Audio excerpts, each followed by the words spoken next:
Hey guys, welcome to the channel. It's Jack with Stronghold Strength and Conditioning. And today, I've got 4 steps to writing your full workout program. But before we get into that, make sure you take a moment and hit that subscribe button so that you don't miss out on future content like this. Every Thursday, I'm putting out videos showing you how to resolve aches and pains, prevent injuries, and overall optimize your performance as a human being and an athlete. So it doesn't get much cooler than that. Ready? Click that button. Welcome to the Stronghold Army.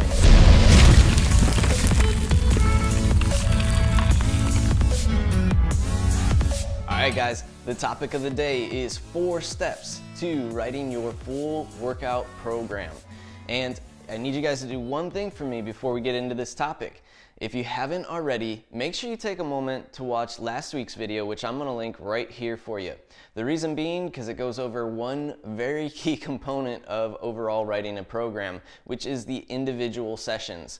I couldn't put it all in one video. There was just too much to talk about there, and I would have lost you guys halfway through or sooner. So take a moment, watch that video if you haven't already, make sure you're brushed up on all that, and then we'll be ready to get into this topic in full so you guys have a good understanding of what I'm talking about here in writing your full programming, and so it makes complete sense to you. Oh, and one more thing before we jump into the topic of the day. We're always so focused on the strength and conditioning portion, the actual exercise portion of it. But one of the things that we really are leaving out is the recovery process. And it's unfortunate because that's one of the biggest factors that is limiting our overall performance in the long run.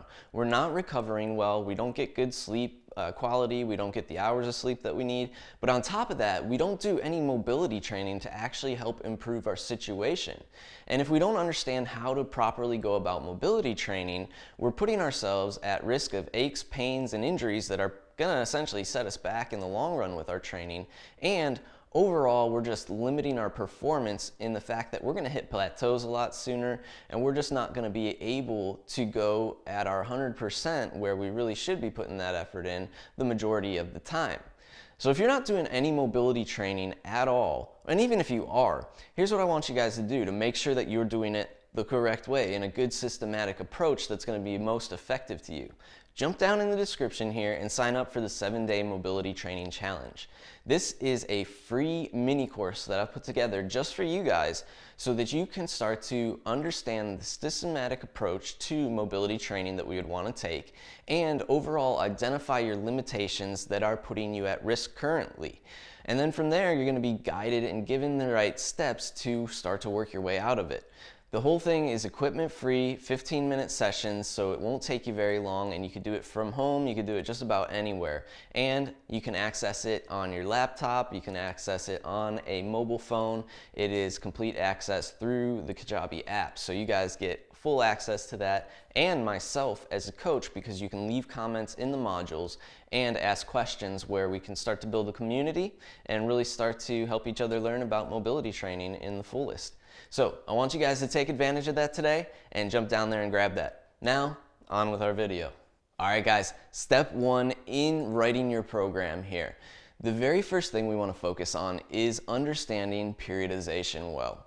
We want to have a good understanding of periodization because that is how we're going to be organizing the programming overall. And if you don't know what periodization is, it is simply a way of organizing programming.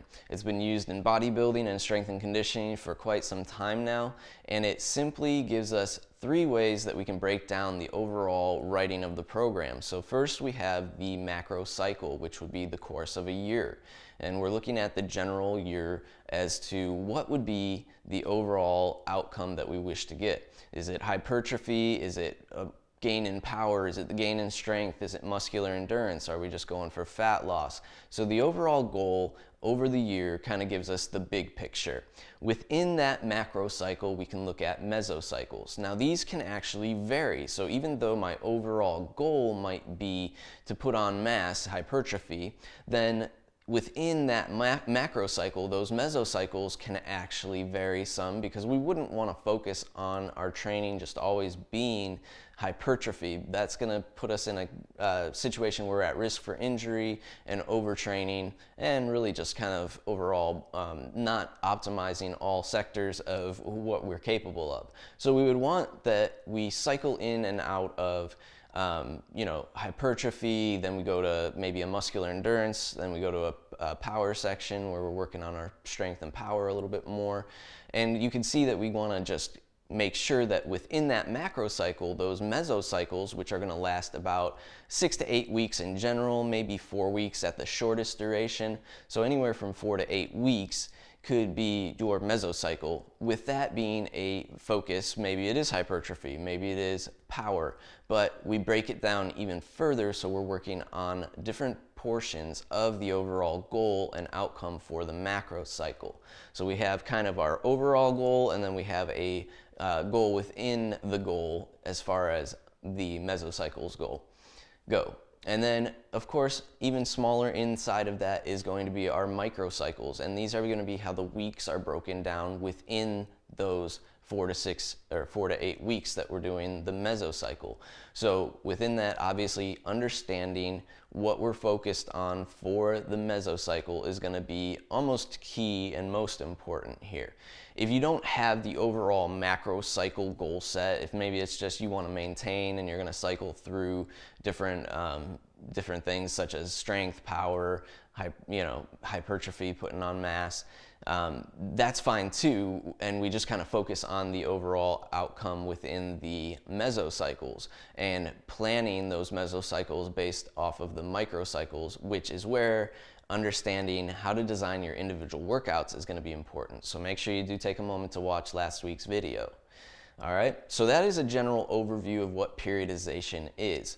If you guys want a more in-depth read on this, I recommend Serious Strength Training by Tudor Bompa. This is one of the first books I've read on it, and it's really a nice overview of the it kind of takes a bodybuilding perspective, but it will overall give you a good understanding of what periodization is and how we would want to work on those cycles and how they work together and the different components that you can put together to overall make your complete programming there. So that would be a nice in-depth read for you. Step number 2. So once we have an understanding of what periodization is, how to organize in general, then we can actually begin to kind of set our goals overall. And this is step number 2. We want to make sure that we do have maybe an overall goal, even if it is just maintenance, you can kind of put that as your overall goal, and we can still kind of work at the different portions within that maintenance to make sure that we're truly maintaining the strength that you have and your endurance at that point in time. But just kind of having overall definitive goals set for your programming is extremely important, because that is going to dictate how we kind of trickle down into the different cycles of the periodization as we work. So overall, you can set a goal. Like I said, more importantly though, I kind of touched on it already, it's important that we do have the goal for the mesocycle. So we want to make sure that we're at least setting the goal for the mesocycle if we don't have a full overall goal set. And that would be the one that would start to really dictate how we're programming out the microcycles overall. So within those goals, or those goal options might be, like I said, fat loss or weight loss. I guess you could put those in a similar category. You might look for hypertrophy, which would be mass gain, putting on muscle mass. You might be looking to gain power, and that would be lower rep ranges. And this is what it's really dictating. It's dictating how we structure the workouts and the rep schemes and set schemes based off of what the goal is for the overall mesocycle or overall goal for the macro cycle.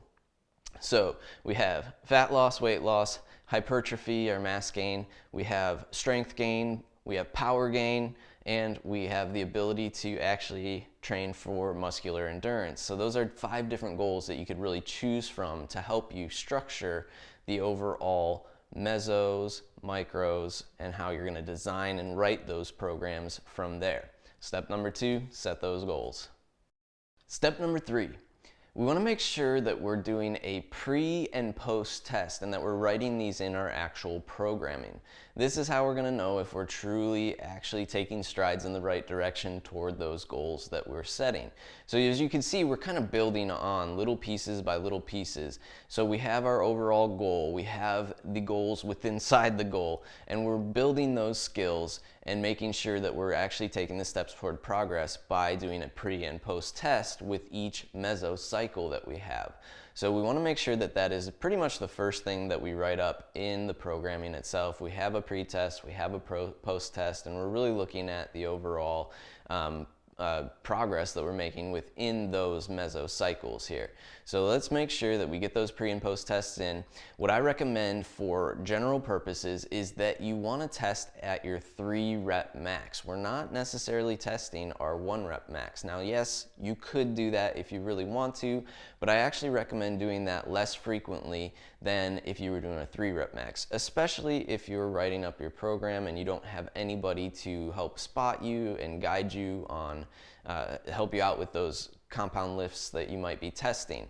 Now, those would be the first ones that I would test as well, the compound lifts. So we're looking at maybe a bench press, squat, we're looking at a deadlift. We're looking at those big barbell lifts to test, if that's applicable to you, of course. Now, if you're simply working out at home and all you want to do is do a test of your actual muscular endurance with body weight exercises, then of course that's going to change things. Maybe you go to failure on each of those body weight exercises. So you got to structure the test to the actual goal as well, and that's where it's important to understand what the goal is, and that will, like I said, dictate how we test and how we write up the programming in the microcycle itself. So make sure you throw that pre and post test in there at the beginning of a mesocycle and one day at the end of the mesocycle to see how you did with your programming. And last but not least, step 4. So in step 4, we're actually going to start to write out our microcycles. And like I said, once we have the goal set for the mesocycle, then we can really truly understand how to dictate the set and rep scheme that we really want to follow based off of what the goal is.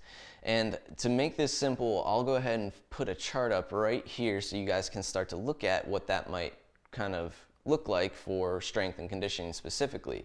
So the rep and set scheme really dictates overall what our goal is. So if I want to be working on my power, I'm going to be working in a lower rep range, maybe that 1 to 3 rep max range. And that's why I recommend maybe focusing mainly in the 3 rep max range and not getting too much lower than that too frequently. Occasionally maybe touching on that 1 rep max, especially, you know, if you're going for an actual competition, then yes, we want to make sure that if I'm training for a competition, occasionally, aside from the meet itself or whatever the competition is itself, I might touch that 1 rep max area just to touch base and see where I'm at.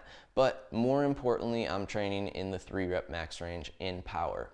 For strength, I might be working more in the 6 to 10 rep max range. This is going to be, you know, where mainly I'm going to be gaining strength in that rep range based off of the exercises. And for muscular endurance, we're going to be going up higher in those rep ranges. So it might be anywhere from 10 and above. You know, strength kind of overlaps. There's never this perfect, oh, it just cuts off here and I'm out of power and I'm into strength, or it cuts off here and I'm out of strength and I'm into muscular endurance. So just understand that this is just a general kind of continuum that they work on.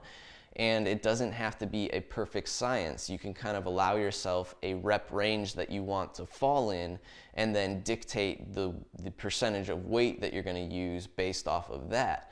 So there are a few different ways that we can actually progress our microcycles, and it depends kind of on the frequency of our training. So this kind of comes down to how much time do we have to put into our actual training? How many days per week can I train? How many days a week am I going to train? So we want to be looking at that, and then how much time within those days per week am I going to be training and putting into this. So I want to make sure that I have those things dictated as well, so I know how to write my individual programming. And you can get my guide to the programming and the key components that link right there. Once again, this is why it's important to understand how we can program those daily efforts and maximize those so that we're really making the most of our programming. But progressing from there, we can do things like linear progression throughout the weeks, where it's just every week I add maybe 5 pounds to the exercise or slightly go up in that sense. Or we can go with a daily undulating periodization, which breaks it down even further to where I'm within the day-to-day changing the rep scheme based off of the exercises that I'm doing so that I can visit those exercises with more frequency and not worry about overtraining.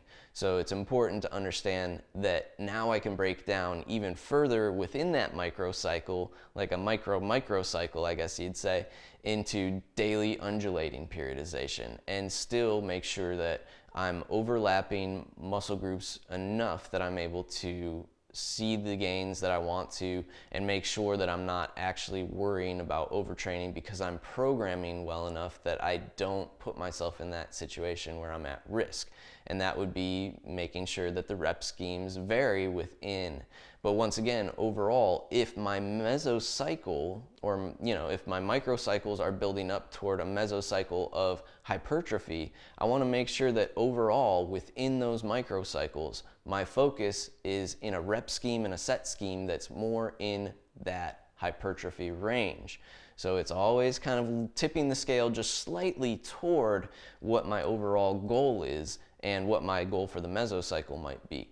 And that would be the easiest way to start to write those sets and reps out, so you are making sure that we're really going to see a nice post-test once you kind of get to that point each time in the mesocycle. All right, guys, and there you have it, the 4 steps that you should be taking to ensure that we're writing out effective programming, making sure you're going to get the most bang for your buck and programming in a way that's going to protect you and overall allow you to do more in the long run. So making sure we're training smarter and hard at the same time, but still using an intelligent setup to make sure that it's not going to be something that puts us at risk more of. If you guys like this video, make sure you let me know by clicking that thumbs up down below, and take a moment to share it with a friend. You know they need help writing their programming too, especially with COVID-19 right now. We gotta take advantage of our own skills and our own abilities. So better yourself today and better them, so help them out. If you guys have not already, make sure you take a moment and hit that subscribe button. Every Thursday I'm putting out videos showing you how to resolve aches and pains, prevent injuries, and overall optimize your performance as a human and an athlete, and it doesn't get much better than that. So take a moment, click that button, and like I said, welcome to the Stronghold Army. And if you guys have any questions or comments, don't hesitate to put those down below, because that's going to help guide me in where you guys need help and what I can actually do for you guys and help support you. So please use the comment section down below. I really like to answer all the questions that you guys have, so don't fear, interact with me, let me know what you guys need, and I'm here for you. I want to thank you guys for watching today. I'll see you guys next week.